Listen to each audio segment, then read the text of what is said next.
A paz do Senhor a todos vocês. Neste momento eu gostaria de ler aqui uma matéria. Depois eu vou comentar um pouco para vocês, né? Para não ficar muito grande esse vídeo aqui. Vamos lá, né? Benny Hinn confessa ter levado a teologia da prosperidade longe demais. Vamos lá. Essa publicação foi aí feita dia 23 de fevereiro agora, né? 2018. Em vídeo publicado no Facebook no dia 21, o polêmico pregador Benny Hinn comentou a morte do evangelista Billy Graham. Entre as várias colocações, uma vem chamando a atenção no meio evangélico.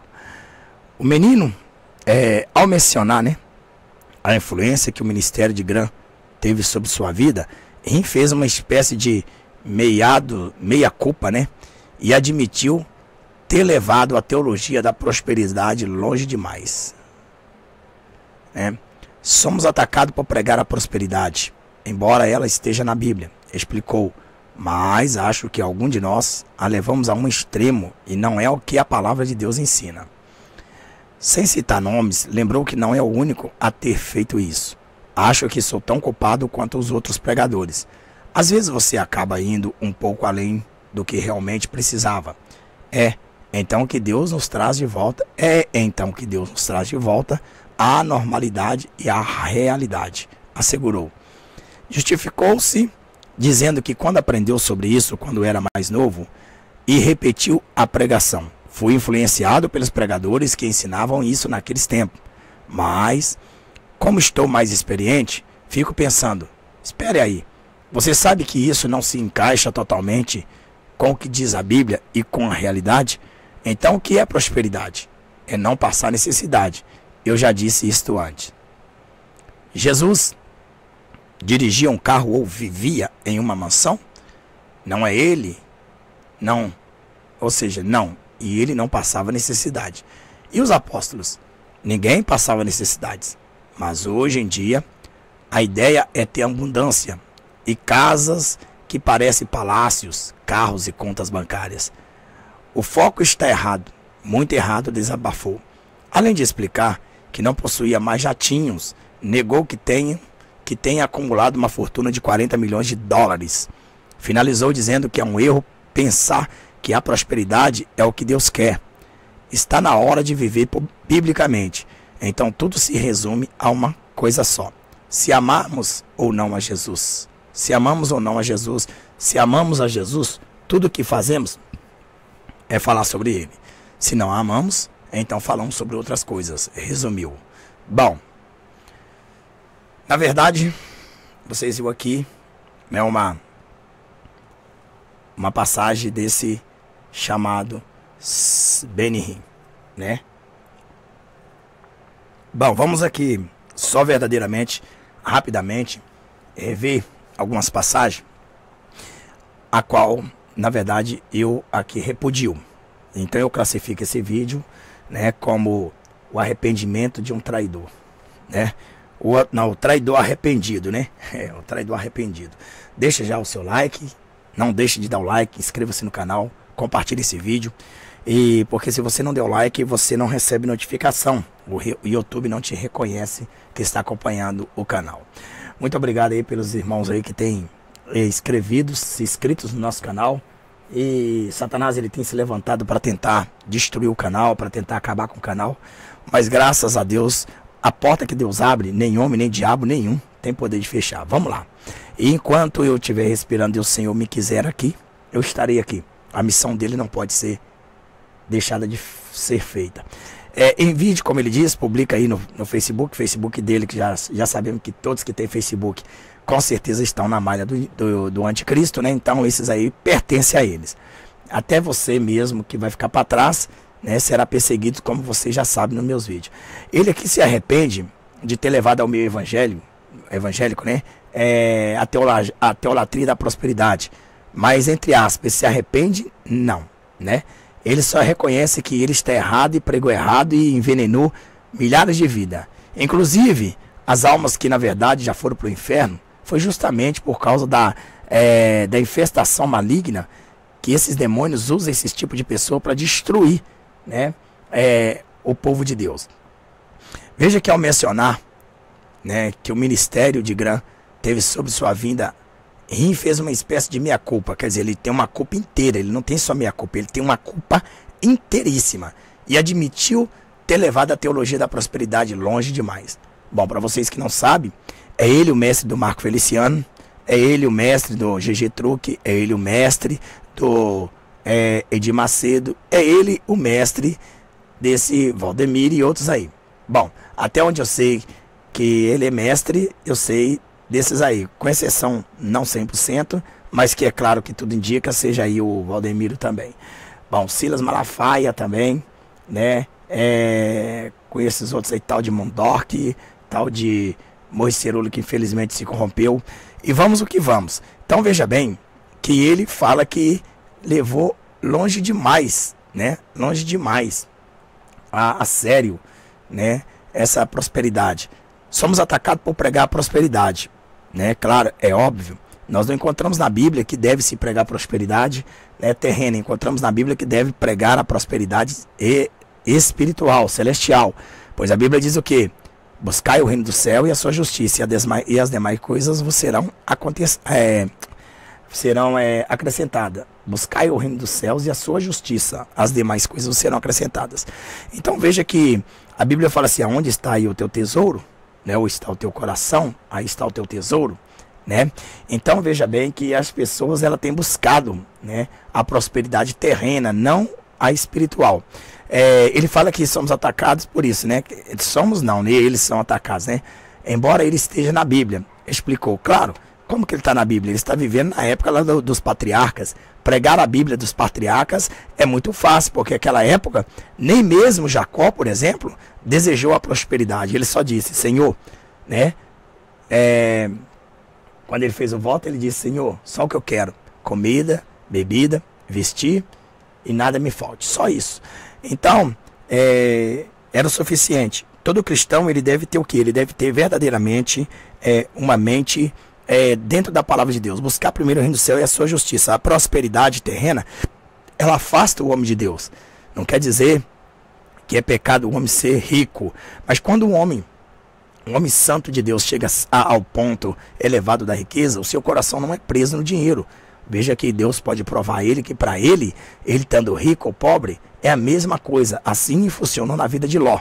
Ou seja, perdão, de Jó, né?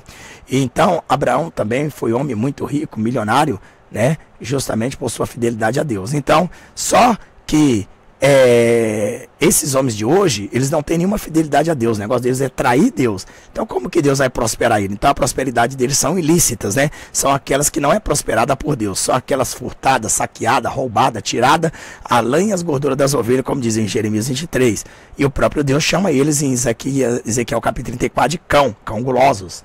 Então, veja bem que não se farta, né? Come e não se farta. Então, esse é um filho de Satanás que na verdade desgraçou o mundo inteiro, desgraçou as igrejas do Senhor, empestilou com sua teolatria da prosperidade, ensinando, né, a teolatria da prosperidade. Por quê? Porque até mesmo era difícil uma pessoa cristã, um servo do Senhor, né, encher uma igreja sem ter uma teolatria da prosperidade, porque ninguém viria à igreja com doutrina, com jejum e oração, só porque a carne propicia para o pecado. Então, verdadeiramente, eles tinham que ter algum engodo. Como nós vemos a igreja que usa revelações hoje, né, para empacotar dinheiro, por exemplo, distribui aí envelopes, outros aí distribui patuás, outros distribui toalhinha, distribui aí tijolo, né? Ixi, se eu fosse falar aqui, seria muita coisa. Então, essa é a razão, os deuses que eles tinham que colocar no meio das igrejas, que eram os deuses da prosperidade.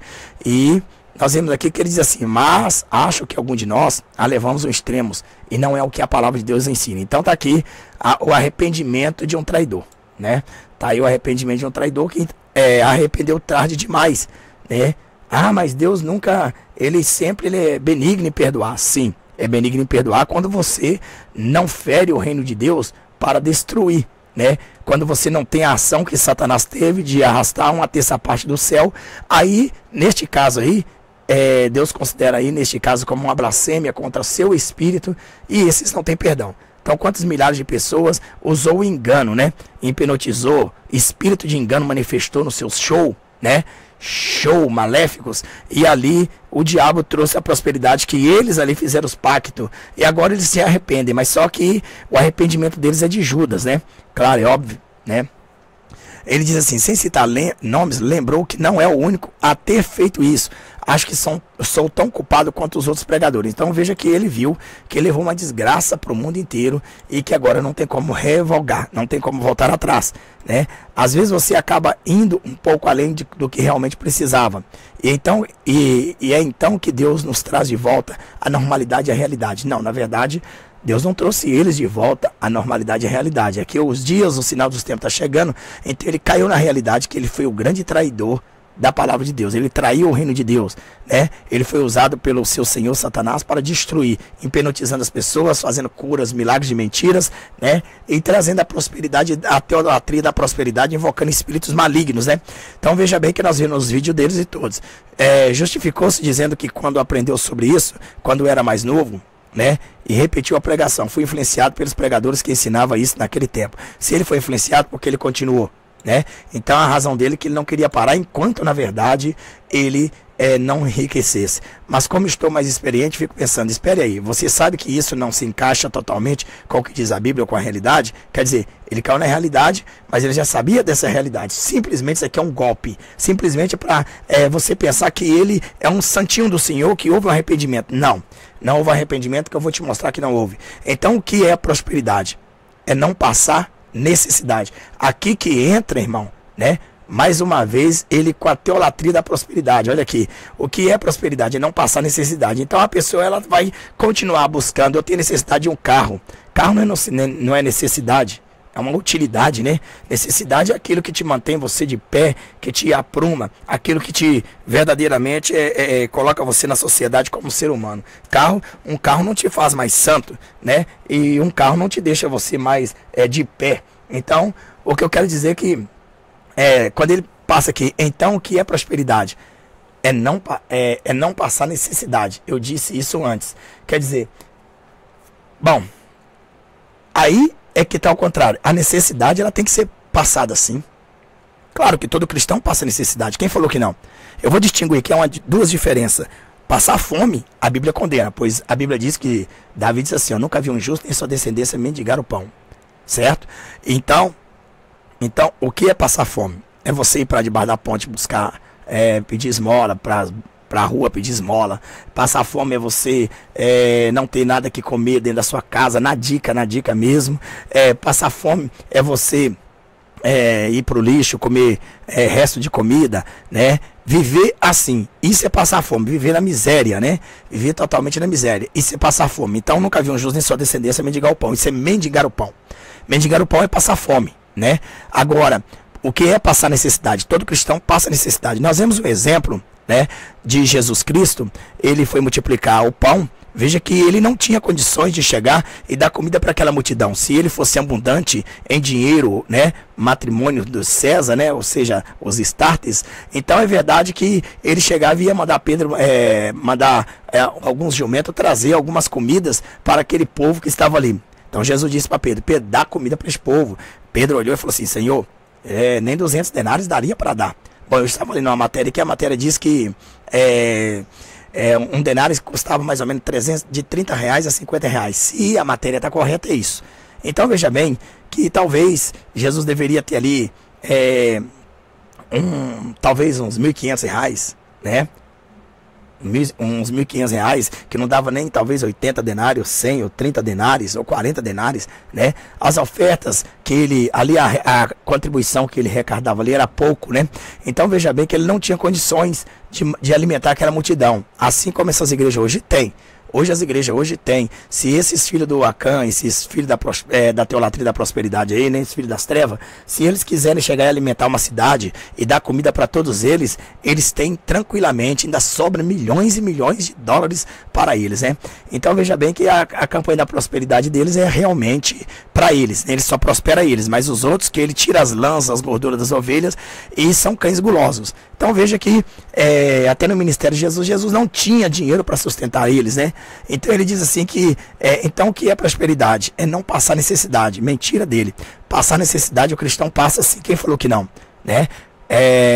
O que você não pode, né, é viver uma vida abundante sem Cristo. Isso aí não adianta, porque todo cristão que almeja ir ao reino do céu, o diabo não vai deixar ele em paz. Então veja bem que qual é a questão de passar necessidade? A necessidade é quando você tem o arroz e o feijão, não tem a carne.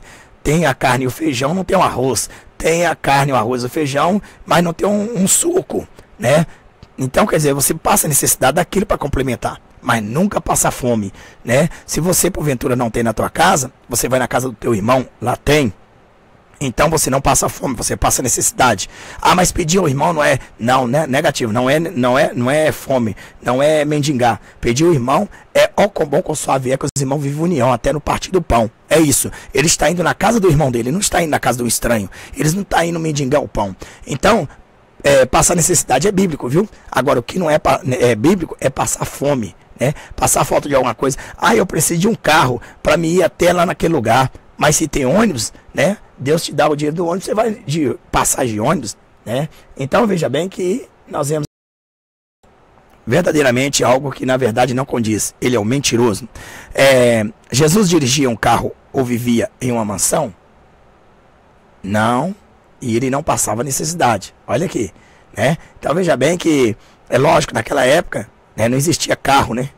É lógico que a mansão daquela época era mansão, a maior parte era de barro. Então veja bem, os tijolos de barro. Então veja bem, no entanto, ele continua dizendo, ninguém passava necessidade. Passava sim. Eu já falei para vocês que Jesus não tinha dinheiro para dar comida àquele povo inteiro, né? Então ele tinha só condições para se alimentar, eles ali, mas não tinha dinheiro esbanjado. Então era a necessidade que Jesus ali mostrava que passava. Não que Jesus não podia multiplicar e ter dinheiro muito mais do que o mundo inteiro, mas é assim, ele ensinou que não é preciso de ser próspero aqui na terra para ganhar o céu, né? Não é preciso ser próspero, ser o rico, milionário aqui. Veja bem que nós temos a história aí do rico, né? Que chegou para ele e perguntou o que era, bom mestre, o que eu faço para entrar no reino de Deus? Era um jovem, e ele disse, guardar os mandamentos, tudo isso eu guardo, Senhor, então tudo isso. Então vende o que você tem, reparta aos pobres, então terá aí, né, um lugar lá no céu comigo. O rico olhou, baixou a cabeça e deu as costas e foi embora. Jesus disse, tá vendo aí? É mais fácil passar um camelo no fundo de uma agulha do que entrar um rico no reino de Deus. Então por que esse arrependido de Araque, ele não chega, ele e outros, né, que ele desgraçou a vida no Brasil e no mundo, porque eles não chegam, pegam os seus carros, seus jatinhos, aí ele vem aqui dizer, quer ver? Mas hoje em dia, a ideia é ter abundância e casa que parece palácios. Carros e contas bancárias, o foco está errado, muito errado, desabafou, né? Além de explicar que não possui mais jatinho, negou que tem acumulado uma fortuna de 40 milhões de dólares. Ele não possui mais jatinho porque vendeu os jatinhos e colocou no banco, né?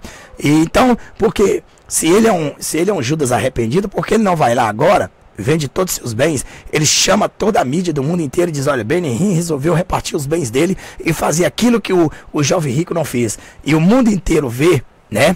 E o mundo inteiro vê as pessoas vindo de parte do mundo para receber os bens dele. Aí sim, eu acredito que era um traidor arrependido e Deus perdoaria. Mas esse aí, né, é muito mais fácil se arrepender e continuar com o que roubou, né? É muito mais fácil se arrepender e continuar com o que enganou as pessoas, né? Com mentira, com milagre de prodígio, de espírito de mentira, né? Amaldiçoando quem tocasse nele ou falasse do ministério dele. Quer dizer, aonde que está escrito que a Bíblia diz que tem que amaldiçoar, né? Então esses aí também são daqueles que ficam amaldiçoando, né? Quando chega amaldiçoa você, que você não vai prosperar, sua casa vai ser destruída, você vai morrer, sua família vai ser assim, uai, mas que amor é esse, né?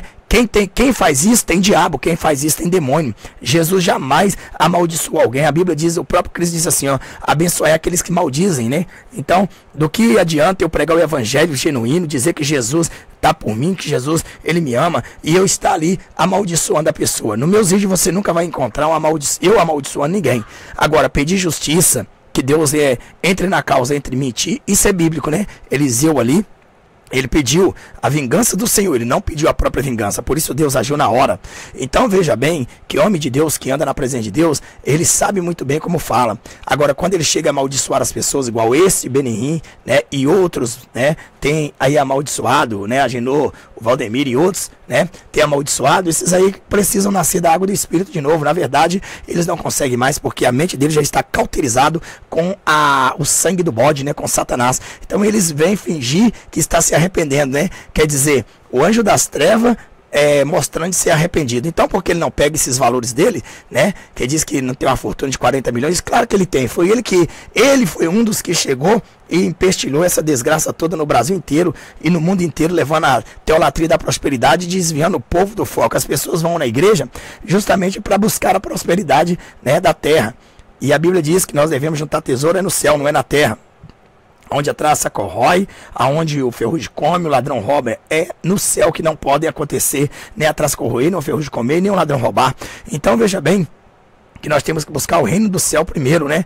Então ele diz assim, finalizou dizendo que é um pensar que a prosperidade é o que Deus quer. Está na hora de viver biblicamente, né? Então tudo se resume a uma coisa, se amamos ao não. Bom, então ele conta aqui as suas asneiras aqui, que não dá para acreditar, realmente é um profano, é um caído, que tenta dar de santo, mas ele não fez o que Zaqueu fez. Por que ele não faz o que Zaqueu faz? Então essas pessoas que vêm para a mídia, né? Vai lá, né? Se arrependeu, mostrou mesmo? Né? Então por isso que não tem o perdão, porque o que adianta? Depois que ficou bilionário, depois que arrancou o couro, as lãs, depois que sugou os ossos das ovelhas, né? E daqueles que ele ensinou, que ganhou milhões para vir no Brasil, para ensinar essa artimanha satânica, e essas igrejas empestiladas, né? Hoje estão aí tudo possessas, não tem poder de Deus, tem poder de dinheiro, mas de Deus não tem nenhum. Então veja aí que nós vemos aí verdadeiramente uma mentira muito grande de o traidor que confessa e não se arrepende. Então tá aí, né? Judas se arrependeu quando ele foi lá, né? E entregou Jesus para ser morto. Mas ele, de qualquer forma, ele morreu. Foi para o inferno, porque o pecado dele foi grande. O pecado desses homens, deste e de outros que assim seguem a eles e que aprenderam com eles e continuam praticando e aplicando a sua tática, né? Com certeza eles terão um encontro, uma reunião no inferno muito grande. Então ele se arrependeu tarde demais, né? Ele se arrependeu tarde, porque o arrependimento dele deveria então chamar todos os holofotes do mundo inteiro, os governos juntar todos os dinheiros deles, milhões, e ele sair repartindo para os pobres. Aí sim, ele teria um lugar no céu. Não só ele, todos que se arrependessem, fizessem isso, aí eu acreditaria que Deus daria sim o perdão. Mas esse aí é mais um engano de santinho. Veja que lá embaixo ele aplicou mais uma prosperidade. Um engano. Ele diz que o cristão não passa necessidade, que Jesus não passou necessidade, que os discípulos não passaram necessidade. Ele está falando então que o cristão não tem luta, não tem provação. Lá em Salmo 23 diz assim, o Senhor é meu pastor e nada me faltará. Né? Então quando fala nada me faltará, não me faltará comida, o alimento, não me faltará bebida, mas também não me faltará a enfermidade, a perseguição, não me faltará a angústia, a dor, nada me faltará. Então crente na verdade, cristão na verdade, que vive uma vida, né, na promiscuidade e vive uma vida de abundância e diz que Deus está prosperando ele, não. Deus não prosperou ele. Ele forçou a prosperidade num produtos, usando a palavra de Deus ilicitamente, enriquecendo ilicitamente. Mas esses estarão no dia do grande juízo. Que Deus tenha misericórdia de cada vida dessas pessoas aqui e que eles possam, né? Esses aqui é difícil dizer, porque eles não vão de maneira nenhuma abandonar suas fortunas, os seus jatinhos, eles não vão de jeito nenhum chegar e distribuir os seus bens, assim como Zaqueu se arrependeu e foi lá e devolveu 4 vezes mais os impostos que ele roubou. Esse daqui jamais, né? Ainda vem com a cara de pau dizendo que não tem dinheiro. Foi o cara que lançou a desgraça pelo mundo inteiro. Ele, tal de Murdoch, o tal de Morris Cerullos, né? E esse Billy Graham aí, todos eles. Que Deus tenha misericórdia daqueles que seguem eles, porque esses aí ainda continuam enganando. Ainda está vivo, né? A mentira que ele produziu aí só engana abestado e caído e aqueles que vão dar um dislike aqui, né? Clica no canal aí, compartilha esse vídeo, né? E deixa o seu like para que você possa receber notificação. Caso contrário, o YouTube não vai reconhecer que você está ativo nesse canal. Inscreva no canal. Deus abençoe. Maranata, ora vem, Senhor Jesus.